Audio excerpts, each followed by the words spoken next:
for those clients that require it. And we will continue to scale the company and provide the large and expensive infrastructure that's required. It's a great business. The margins are great.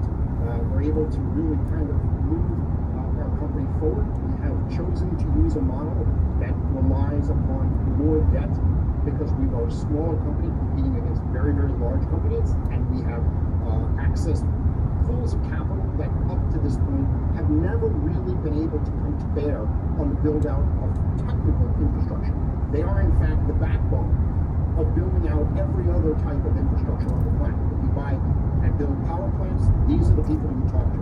If you build airports, these are the people you talk to. And we believe that we have structured it correctly so that you can use those tools to build the computing infrastructure of the planet.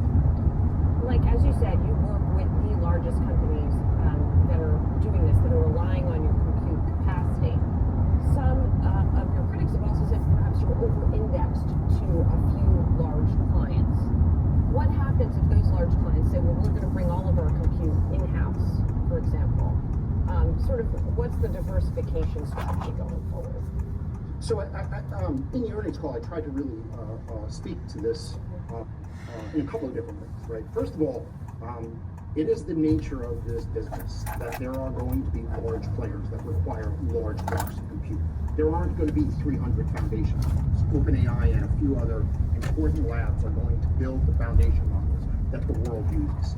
And so it's a incredible privilege for us to be able to serve compute to the foundation model builders and the large clouds that are going to consume this compute at gargantuan scale. At the same time, we have brought on new clients every single month since we founded this company.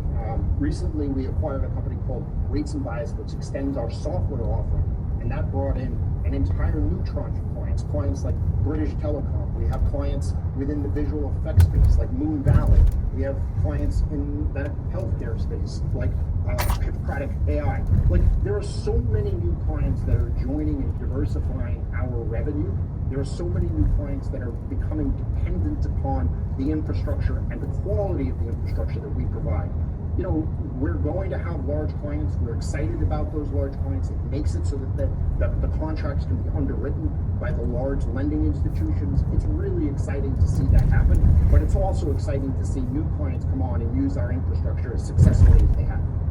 And Mike, finally, I want to ask you about Core Scientific. That's the big deal you guys are doing to get more ownership of the compute, the data center capacity. I'm just curious about how you think the chances are that it's going to get regulatory approval, if you see any risk to that. Yeah, I don't see really any risk to the regulatory approval component. There are a lot of data center providers within the U.S. Core Scientific represents a data center provider. We have relationships with many of them. I think the regulatory component of this transaction is relatively straightforward, and I believe that we'll probably get